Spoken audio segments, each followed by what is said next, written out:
Welcome to the third video in the Translation and Protein Structure unit. In this video, we will discuss how translation occurs inside the cell. Translation requires many components in order to occur. Messenger RNA we have discussed previously. It is the template required for translation and is produced from the transcription of a gene. Translation also requires two other types of RNA molecules, transfer RNA, or tRNA, and ribosomal RNA, or rRNA. It is important to note that all three types of RNA are produced by transcription of genes. However, only messenger RNA is then used as a template to produce proteins. Transfer RNA and ribosomal RNA genes are considered non-protein coding genes because the RNA molecule is the final product produced by the genetic information stored in those genes. Ribosomal RNA is a key component of the ribosome, the structure where translation takes place in the cell. Each ribosome contains a large subunit and a small subunit, which are made of both protein and ribosomal RNA. Interestingly, the protein functions to give the ribosome structure, while the ribosomal RNA is the actual catalytic component of the ribosome.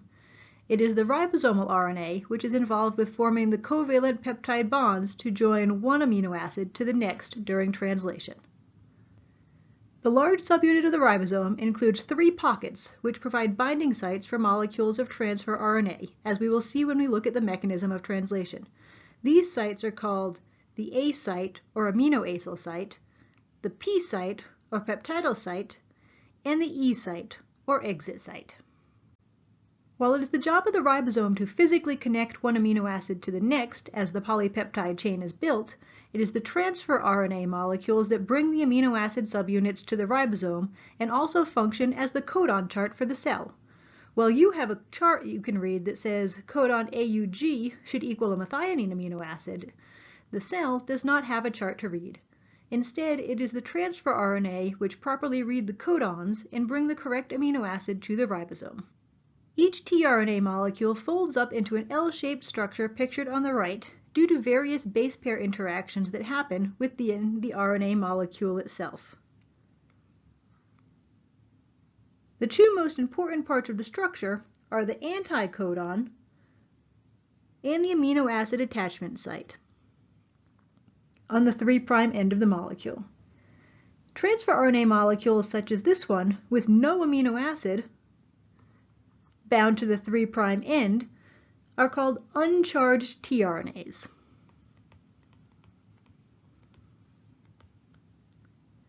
Before tRNAs can be used in translation, they must be charged. In other words, an amino acid must be attached to them. The enzymes required to charge a tRNA are called aminoacyl tRNA synthetases. Their role is to connect a specific amino acid to a specific transfer RNA molecule based on the anticodon nucleotide sequence. For example, the blue aminoacyl tRNA synthetase is unique to the amino acid isoleucine. There is a pocket in its tertiary structure that allows the isoleucine amino acid to bind. Additionally, there is a location in the tertiary structure of the protein that interacts with the specific UAG anticodon sequence. You should note that anticodon sequences are written 3' to 5' in order to properly complement base pair with the codon sequence in the messenger RNA. If you go back to look at the codon chart to find isoleucine, you will see that isoleucine here is encoded by 3 different codons. Each codon is written 5' to 3'. The anticodon region of the tRNA on the last slide was 3' UAG. Looking at the codons for isoleucine, we see that 3' UAG would form complementary base pairs with the mRNA codon 5' AUC. This is how tRNA molecules are able to be the codon chart for the cell. The tRNA synthetase enzymes link the correct amino acid to the transfer RNA based on its anticodon region, and the anticodon is then used to read the correct codons in the messenger RNA, similarly to how you read the codon in the chart and find the amino acid that it corresponds to. You should notice that there is a different tRNA synthetase enzyme for each amino acid. For example, the yellow tRNA synthetase binds to the amino acid glutamine, so it will charge tRNAs with the appropriate glutamine anticodon region, while the purple enzyme binds to the amino acid valine, so it would charge tRNAs with a specific valine anticodon region. Once charged, tRNAs are able to interact with the mRNA and the ribosome to bring the correct amino acids to build the specific primary structure of the protein. The elongation and termination stages of translation are very similar in prokaryotic and eukaryotic cells. However, there's a key difference in how translation is initiated between the two cell types, and that difference allows for different gene organizations. Genes in eukaryotic cells are considered monocistronic. Each gene contains its own promoter region and its own terminator region. Gene 1 and gene 2, each with their own promoter and their own terminator.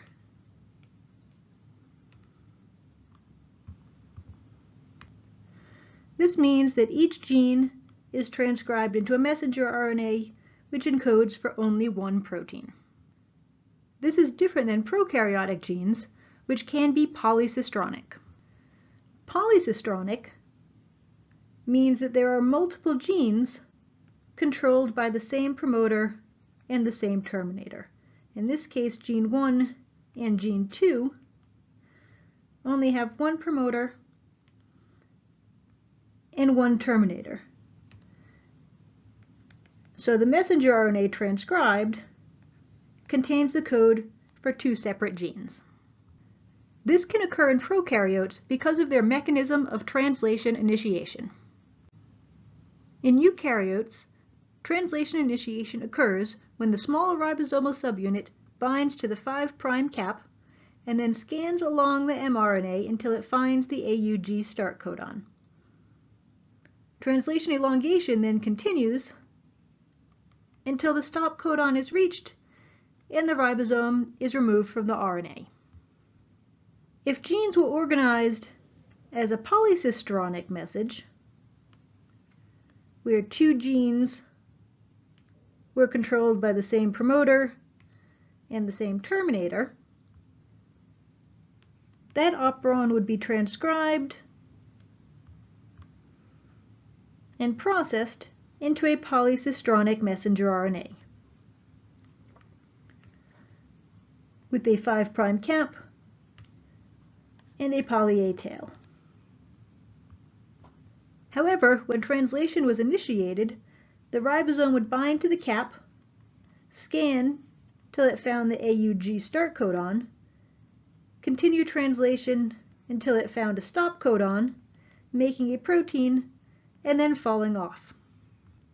Because the ribosome releases the messenger RNA when it gets to the UAGA stop codon, it would never make it to the second AUG start codon of the other gene. Thus, translation would never occur. The initiation at the 5' cap prevents the possibility of polycystonic genes in eukaryotic cells. However, in prokaryotes, the messenger RNA molecules have no 5' cap, so translation initiation must occur differently. Instead, the small ribosomal subunit binds to a specific nucleotide sequence of messenger RNA called the Shine-Delgarno sequence, seen here in this figure as the yellow boxes.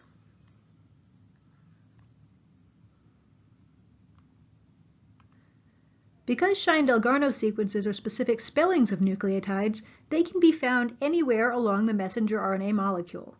This allows for polycistronic gene organization in these cells, which is transcribed into a polycistronic messenger RNA message.